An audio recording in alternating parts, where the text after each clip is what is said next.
ఒకసారి నోటీస్ ఇచ్చే ప్రయత్నం దీన్ని కోర్టు చేసిన మాట వాస్తవం. ఓకే అండి. అండ్ మనతో పాటు స్టూడియోలో దినేష్ చౌదరి గారు కూడా జాయిన్ అయ్యారు. దినేష్ చౌదరి గారు good morning. Good morning. So గతంలో ఒక మాట అయితే బీఆర్ఎస్ వర్కింగ్ ప్రెసిడెంట్ కేటీఆర్ అయితే ఒక మాట అన్నారు, కర్ణుడి చావుకి 100 కారణాలు ఉన్నట్లు కూడా బీజేపీ అధికారం కోల్పోవడానికి కూడా 100 కారణాలు ఉన్నాయంటూ కూడా గతంలో ఒక మాట అన్నారు. అండ్ ఇంకొకటి ఏంటంటే కూడా ఇందులో first of all Medigadda barrage first of all ప్రజలను ఎక్కువ టార్గెట్ చేసింది, ట్రిగ్గర్ చేసింది కూడా మేడిగడ్డ బ్యారేజ్ అంశమే. అలాంటి మేడిగడ్డ బ్యారేజ్ అంశంలో ఇప్పుడు కేసీఆర్ కి మళ్ళీ నోటీసులు వెళ్ళడం బీఆర్ఎస్ ఏ రకంగా చూస్తుంది ఏంటి? ఈసారి కోర్టుకు హాజరై వివరణ ఇచ్చే అవకాశం ఉందా? ముందుగా మేడిగడ్డకు సంబంధించిన అంశం పైన ఈ రోజు కూడా పూర్తి స్థాయి క్లారిటీ అనేది ఎవరి దగ్గర లేదండి. అది ప్రమాదవశాత్తు జరిగిందా లేకపోతే ఏదన్నా మానవ ప్రేరేపిత దుందుడుకు చర్య వల్ల జరిగిందా అనేది ఇంకా కూడా లేదు. ఎందుకంటే ఆ రోజు అక్కడ జరిగినప్పుడు ప్రత్యక్ష సాక్షులు చెప్పింది పెద్ద ఎత్తున ఒక శబ్దం వచ్చింది, ఆ తర్వాత ఇదైంది అని. సరే, దానిపైన అనేక రాజకీయాలు దాని చుట్టూ తిరిగినాయి.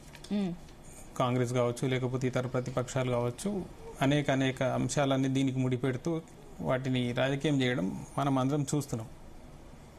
మేము ఎప్పుడైనా ఒకటే చెప్పినాం, చట్టపరంగా కానీ న్యాయపరంగా కానీ ఏదైనా సరే తప్పకుండా ఎదుర్కొంటాం. ఎందుకంటే కాళేశ్వరం ప్రాజెక్ట్ కట్టింది ఒక ఉదాత్తమైన ఉద్దేశం. ఏ రోజైతే తెలంగాణ ప్రాంతానికి నీళ్లు సమర్థవంతంగా ప్రతి నీటి చుక్కని ఒడిసిపట్టి రైతులకు వాటి ద్వారా ప్రయోజనాలు అందజేయాలనేసి కేసీఆర్ గారు సంకల్పించి త్వరగతిన దాన్ని పూర్తి చేసి దాని ప్రయోజనాలు రాష్ట్రానికి అందడం, దాని ద్వారా మనం చూసినాం వ్యవసాయ విప్లవం అనేది ఏ విధంగా పంట సాగు దిగుబడి పెరిగి లేదంటే సాగు విస్తీర్ణం పెరగడం కానీ ఇవన్నీ మనం చూసినాం. ఈ మేడిగడ్డలో ఒక 2 పిల్లర్లు కుంగినాయి, దానిపైన అందరం కూడా ఎందుకు జరిగింది అనే దానిపైన తెలవాలి అనేదే కోరుకుంటున్నాం ఈ రోజు కూడా. అయితే దురదృష్టవశాత్తు దానిపైన పూర్తి స్థాయి గ్రౌండ్ లెవెల్లోకి వచ్చి ఇన్వెస్టిగేషన్ చేయకుండానే ఎన్డీఎస్ఏ రిపోర్ట్ రావడం, ఆ తర్వాత దాన్ని బాగు చేయమని వాళ్ళు చెప్పినా కూడా ఈ రోజుకి కాకపోవడం, దాని సాగుతోని ఈ రోజుకి కూడా పూర్తి స్థాయిలో ఆ పంపులు రన్ చేయకుండా మనకు రావాల్సిన నీటిని కింద రాష్ట్రాలకి సముద్రానికి వదిలేయడం, ఇవన్నీ చూస్తున్నాం. సరే, ఈరోజు కోర్టులో ఒక ప్రైవేట్ వ్యక్తి కేసు వేశారు, దానిపైన ఒక కోర్టు నోటీసులు ఇచ్చింది అనేది మనకు గతంలో రాలే. గతంలో నోటీసులు ఇచ్చామన్నారు కానీ ఆ నోటీసులు రాలేవు, ఈ రోజు వచ్చినాయి. తప్పకుండా కేసీఆర్ గారు మా పార్టీ నేతలు న్యాయ నిపుణులతో చర్చిస్తాం, దాన్ని ఏ విధంగా దానికి సమాధానం ఇవ్వాలా లేకపోతే దాన్ని ఏ విధంగా ఎదుర్కోవాలి మనం చూస్తాం. ఎందుకంటే ఈ విషయంలో మొదటి నుంచి కూడా రాజకీయ ప్రేరేపితంగా ఎక్కువ ఉన్నది.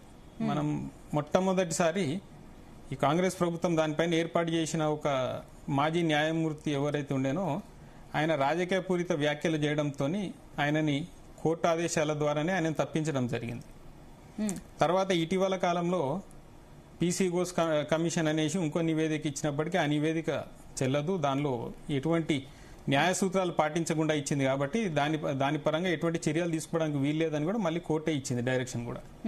కాబట్టి అనేక రాజకీయ అంశాలతో ముడిపడి ఇది ఉండడంతో ఏ విధంగా దీన్ని ఎదుర్కోవాలి అనేది తప్పకుండా మేము న్యాయ నిపుణులతో చర్చిస్తాం. అన్నారు కదా, ఇప్పుడు సరే బ్యారేజ్ కుంగిన దానికి ఇప్పటి వరకు ఎందుకు కుంగింది, ఎలా కుంగింది, దాని గురించి ఎవరు ప్రూవ్ చేయలేకపోయారని చెప్పేసి, సరే మీరు అన్నట్లు ఆ టైంలో అక్కడ చుట్టుపక్కల వాళ్ళు ప్రత్యక్ష సాక్షులు పెద్ద శబ్దం వచ్చిందని ఒకేసారి ఆరోపణలు వస్తున్నాయి, అక్కడ బాంబ్ బ్లాస్ట్ చేస్తారు, బాంబ్ పెట్టి బ్లాస్ట్ చేస్తారు, ఇవన్నీ కూడా ఆరోపణలు వస్తున్నాయి. సరే, ఇవన్నీ విషయాలు పక్కన పెట్టినా ఆ టైంలో స్టిల్ మీరు ఇంకా రూలింగ్ పార్టీలోనే ఉన్నారు, స్టిల్ మీరు రూలింగ్ లోనే ఉన్నారు, మీకు ఆ టైం ఉంది, మీరు దాన్ని ఎందుకు ప్రూవ్ చేయలేకపోయారు? మీరు దాని గురించి అప్పుడు ఎందుకు ఇన్వెస్టిగేట్ స్టార్ట్ చేయలేదు? అప్పుడు ఎందుకు సైలెంట్ ఉండి ఇప్పుడు బాంబ్ పెట్టారు, సౌండ్ వచ్చింది, దీని గురించి ఎవరు తేల్చలేకపోయారని ఎందుకు అన్నాం? మేము ప్రభుత్వంలో ఉండగానే దానిపైన దర్యాప్తు చేపట్టడం జరిగింది. ఎవరైతే అక్కడ సైట్ ఇంజనీర్లు ఉండేనో వాళ్ళు కంప్లైంట్ ఇచ్చారు, స్థానిక పోలీస్ స్టేషన్లో కంప్లైంట్ ఇచ్చారు దీనిపైన. కాకపోతే అప్పుడున్న పరిస్థితికి ఆ నీళ్లలోకి దిగి లేకపోతే ఇవన్నీ కలెక్ట్ చేయాల్సింది ఆ రోజు ఎన్డీఎస్ఏ అనేది అతి త్వరగా నివేదిక ఇచ్చింది, కానీ గ్రౌండ్కి వచ్చి ఆ రోజు ఎక్కడ కూడా వాళ్ళు తనిఖీలు చేసింది లేదు, అక్కడ ఉన్న క్వాలిటీ రిపోర్ట్ తీసుకున్నది లేదు. తీసుకోకుండానే అదంతా కూడా వారు కేవలం ఏదో ఆదరాబాదరాగా హడావిడిగా ఇచ్చేసినట్టున్నది. అందుకనే మేము అన్నది దానిపైన అనేక అనుమానాలు ఉన్నాయి, జరగాలి. కానీ దురదృష్టవశాత్తు అతి తక్కువ కాలంలోనే ఈలోగానే ఎన్నికల కోడ్ రావడం, అంతా కూడా అధికార యంత్రాంగం కూడా ఎన్నికల కమిషన్ చేతిలోకి వెళ్ళడం, దాని తర్వాత దానిపైన దర్యాప్తు సక్రమంగా సాగకపోవడం, ఇవన్నీ అనేక పరిణామాలు ఉన్నాయి దీనిలో. కాబట్టి దానిపైన మనం విశ్లేషించుకునే బదులు దీన్ని బయటకి తీయడానికి ఇంకా ఎందుకు ఇంత జాప్యం జరుగుతుందనే దానిపైన మనం మాట్లాడుకోవాల్సిన అవసరం ఉంది. ఓకే అండి. ఎస్ రవికుమార్ గారు, గుడ్ మార్నింగ్.